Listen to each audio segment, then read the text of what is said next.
twice shy, putting all of the above out of their minds. So they somehow convince themselves that these things don't exist. You tell them they don't exist, they say, oh no, it doesn't. Flat denial and projection. Denial and projection. They individually, women try to blind themselves. In social groups, women try to blind themselves. Culturally, women try, and they try to blind other people. There's something called cancel culture. Anything that speaks up against women or minorities or whatever gets cancelled. Jordan Peterson says women, in particular, are into reputation assassination. If you can't shoot the message, you shoot the messenger. This is female toxicity. In somebody's mind, it sounds worse than male toxicity. I wouldn't say that. I'd say, the emotional damage done by both is bad, equally bad, and actually the combination of male toxicity sort of struggling against female toxicity, and it's doing so much damage to children. And the modern generation, Generation X, Generation Y, Generation Z, millenniums, etc. Children's television today. When I was a child, I loved children's television. Children's television today. And my Auntie June, June Brown, famous actress, June Cotton, OBE, she said when she was a child, children were innocent and had fun and were innocent. These days, we see paedophiles around every corner, so we get children to grow up too early. Children know about anal sex and buggery. You shouldn't know that anal sex and buggery exist until you're beyond 21 years old. An age that thrusts everything good and bad down children's throats from the time they can speak. And children's television today, oh God, I find it unfathomable. And a friend of mine told me about Barbie.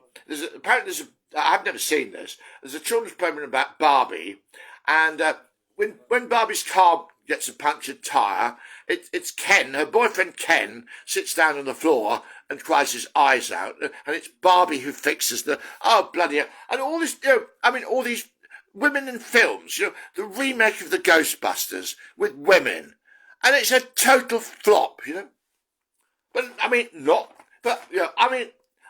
I like the alien films. Sigourney Weaver as Ripley.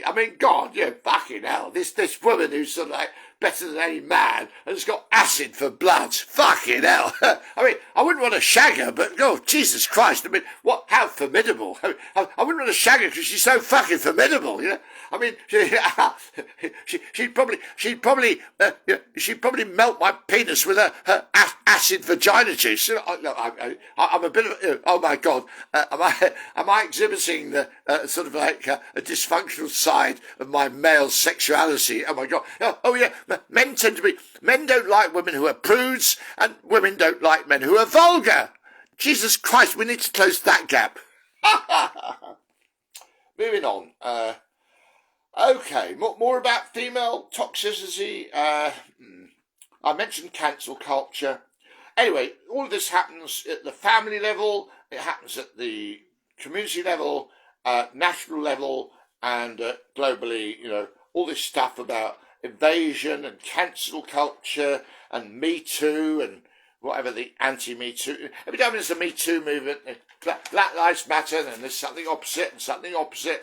The speed of trust. A big problem is trust. Nobody trusts each other anymore. But in order to trust somebody, you can't find out whether somebody's trustworthy. Trust by nature has no guarantees. To learn to trust, like I said, to learn to love, you have to love to learn to love. You have to, I can't remember the quotation. Irish Murder. You learn to love by loving. You learn to trust by trusting. What's needed is trust, and Stephen Covey's son has written a book called The Speed of Trust. Now, this applies in a business environment. If you can create a team, if you can create a company full of teams where trust is the name of the game, things happen fast and effortlessly where there's a lot of trust. Yeah. And another thing I can condemn women for. The UK legal system, in theory, people are innocent until proven guilty beyond all reasonable doubt. Now, in my realm, human beings do this. You're innocent until proven guilty. With my girlfriend in particular, she's certainly got a problem.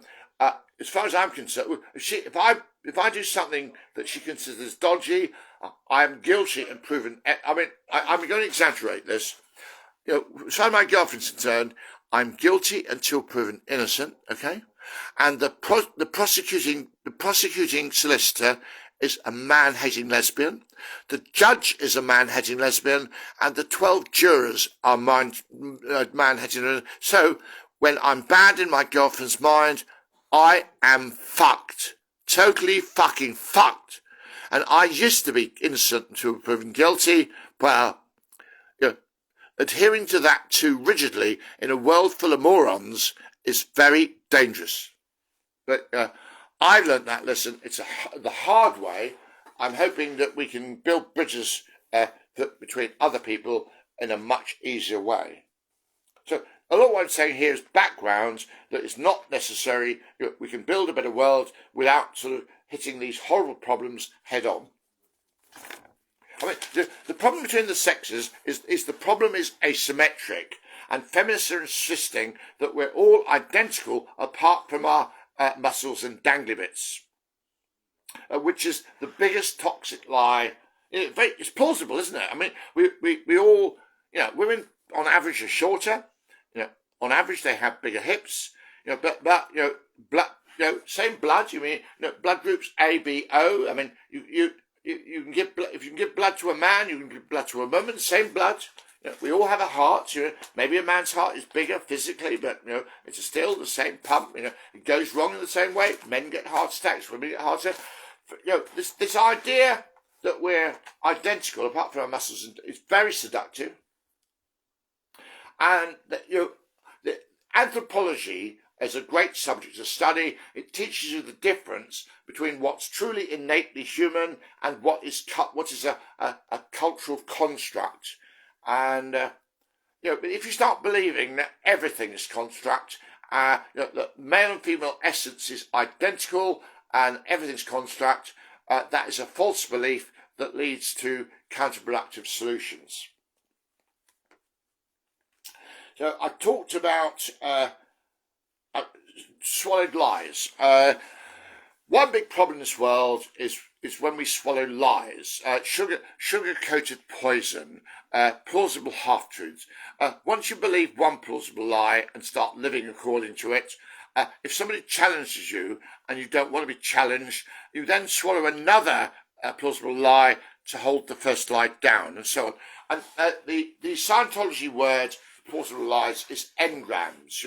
An engram is a plausible lie that's been swallowed, and Scientists say that engrams are sticky. They're sticky because once you've swallowed one lie, to keep it down, you need to swallow another and another.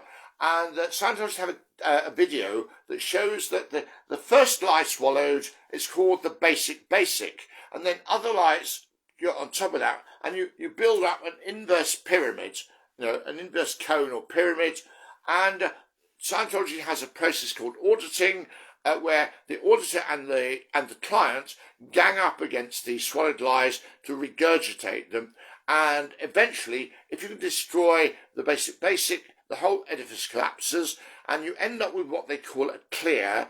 They call it clear, or what do they call it? An operational thetan.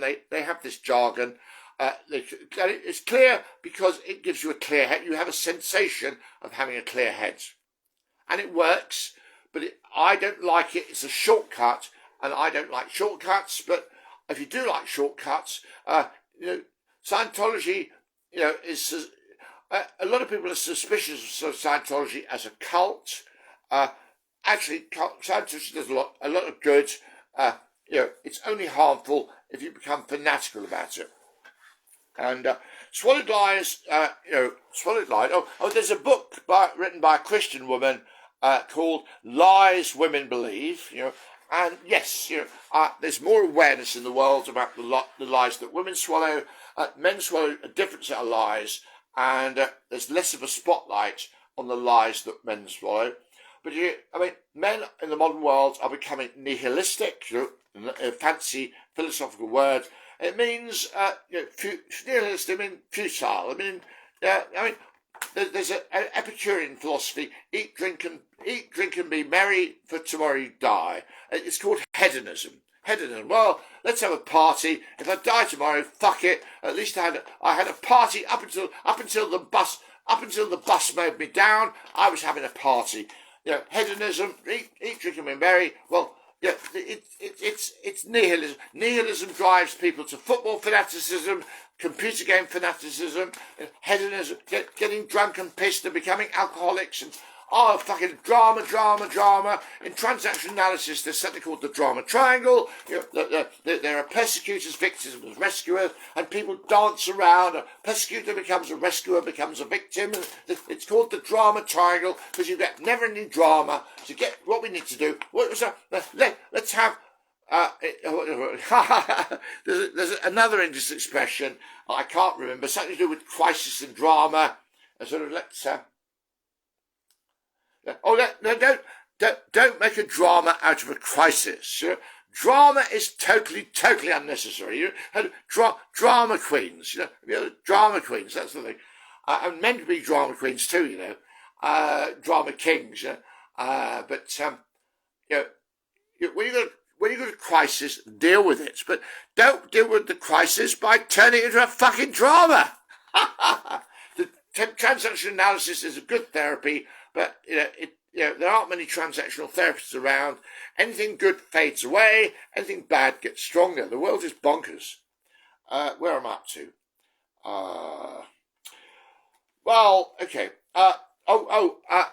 Scientologists call these engrams, swallowed lies, engrams. Life coaches, I'm trained as a life coach, we call them gremlins. And life coaches are interested in this concept of self-limiting beliefs. Because of our socialization, the way our culture is, the cultural beliefs, social norms, etc., we all suffer from self-limiting beliefs.